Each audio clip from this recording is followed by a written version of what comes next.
Oh, wow. Uh-oh. Do your best impression of me. What? I'm like, I'm trying to think of like a moment that I could actually. Mika, you know I'm tired. What you want to do? You want some water? Why? You're supposed to ask if somebody wants water when they come to your house. I don't know why that's. I don't know, because that's you.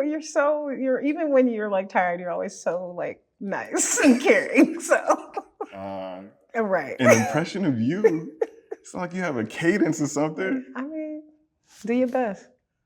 You know what? I think that's it. Do your best. I'm No, because you're super. You're super. You can't mimic what I just did. But you're super encouraging. Okay. So like, it's not an impression, but it's like a characteristic. Okay. It's more like you're just super positive and happy all the time. So I'll take it. I appreciate this. That's my invitation. Okay. There we go. That's the best I can you're do. You're I'm sorry. I'll take it. I'll take Okay. it. Ooh, Oh, wow. see, I don't even want it. I don't even judging off that reaction already. Describe the first moment you realized you could fully trust me. Oh, damn. It's about to happen. It's about to happen. We talked about this. We know it's okay. I already know what you know what I'm about to say. Right. But I would say when I came out to you, that was when I knew I could actually tell you anything. It was just because I kept that removed intentionally from you for such a long time. I mean, you had been here, 2 years at the time? Yeah. Yeah, and you would always kind of wonder why certain aspects of my life and elements of me weren't necessarily expressed. Yeah. But I would definitely say when I came out to you, because I was just like, okay, no, she's been out here for a little while. Through the conversations that she and I have had, I can definitely express this to her and talk to her about this. And and so there in turn, I did that. So it would be in that moment. That was such a great moment too. Do you think your life would be different if we never met? Do you think you'd have a different outlook on life? Unfortunately, the way a lot of the culture that comes with religion can sometimes strip the beauty of things, of love, of relationship, of intimacy, it can put this weird set of regulations on it and make you have misperceptions or perspectives about people and about life. I would have never been able to learn to just love without judgment, without our friendship, because that is kind of the way they teach you to approach people, to have this very critical eye. And so I thought the critical eye was my love for people, because I do love people so much. You do. And you love hard. And so I thought okay, having this very strict boundary of, we can't do this, we can't do that, we can't be this, we can't be that. Yeah. I thought that was the way to love people best. Yeah. And it wasn't until that critical eye made me have to consider whether I'd be able to be fully a part of your life. Yeah. It was the moment that critical eye disappeared. When I had to say, would I go to Bosco's wedding? Yeah. It was yes. Would I be there to help Bosco raise his children? It was yes. Would I be there at Bosco's barbecue? It was yes. There was no question I could ask myself that it was oh no. Every single answer was yes. Yeah. I hate that was even a conditioning I had, but I love that I had someone in my life that could be a mirror for me and say you are such a good person, but there is this thing that you have that you should reevaluate. And I don't think I ever would have caught it or been able to reevaluate it if we weren't friends. What's one experience you wish I never had? Right? Goodness gracious.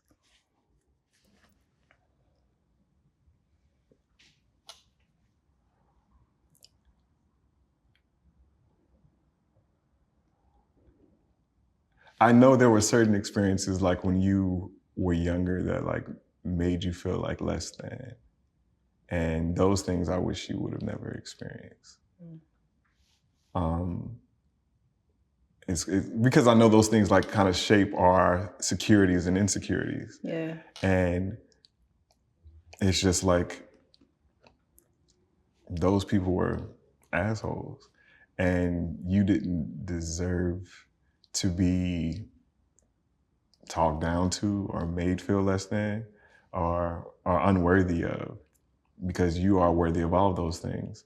And I know that like because those things did occur, it can kind of shape how you engage with people today as far as adulthood. Yeah.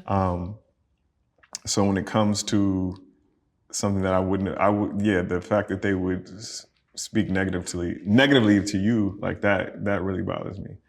Well, one, because you're somebody that I care about, but it's just like, that's not what you deserve, to be talked down by to anyone. Like you're just a beautiful spirit, and so yeah.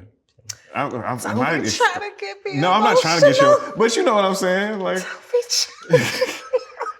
But you know what I mean, though. Like I do. Yeah. And I appreciate that. Yeah. I do.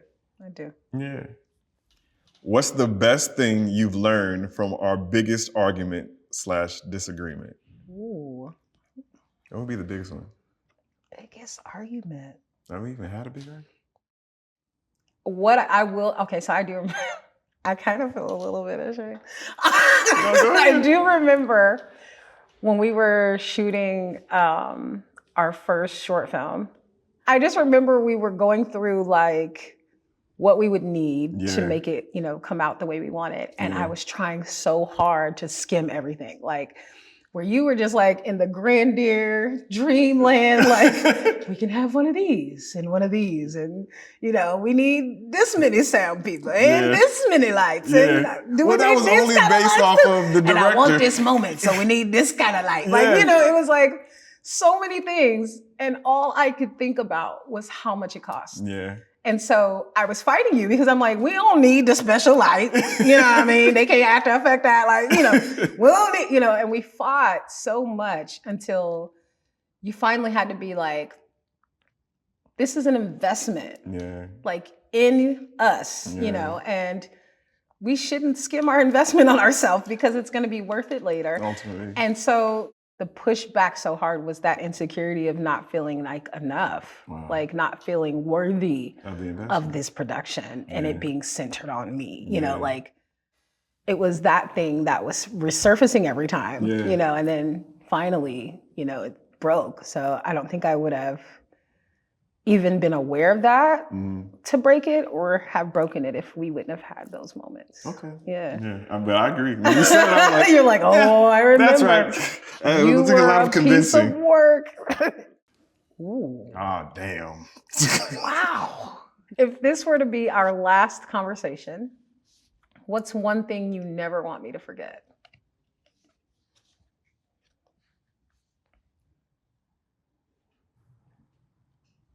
I never want you to doubt your ability in anything. I would want you to be reminded of the fact of how, like, I don't know if we can cuss, but I'm gonna cuss. You can beep it. Of how fucking amazing you are. Make every dream that you aspire to achieve actually happen. And I don't doubt that you're gonna do it. Like, you've already done so much. Yeah. So if it would be our last conversation, I would just tell you to keep going and to not give a damn what anybody has to say. No one, because it doesn't matter. What matters is you. And of course, we care about our family and things like that, but at the core of it all, like, I want you to be happy. And whatever you need to do to be happy and full for yourself, do those things. And don't feel bad about it. Yeah. It's okay to be selfish at times. And I think at times it can be hard for you to be selfish, but sometimes you need to be. And in those moments that you need to be. Don't worry about it. Why am I in your life? Oof. Why? We've never not given space for each other to become, because we've been friends for so long, that who we were in those college days are not the people we are today. And so I think that having a space where you can safely grow, because that growth is not always pretty. It's not always, linear. Sometimes you go up and you go down, you up and down, Yeah. And so I think you're in my life because you're such a great reminder of staying true to who, I am. And whether it's you telling me or it's you just being unapologetically you. And that reminds me of like, oh, like this is a thing. Don't live your life for nobody. I get to be, and I have the right to be. And I think that you serve that so well, like not just with me, with anyone, but specific to me. I think that's why. Okay. I'll roll with that. I can't think of anything else. I like that, that I would add to that. You're such a great reminder of being true to self and living unapologetically. So. Okay, I'm trying. I am. Hey, look. It's a journey. Literal. It's a marathon, not a sprint. Yeah, and you're doing a great job. So don't ever doubt that. You definitely are doing a great job of showcasing that in a way that makes people take that in for themselves. So, yeah. I receive that. If you enjoyed that conversation and you want to have more of those with your friends, go to theskindeep.com/shop where you can get the Friends deck. Enjoy.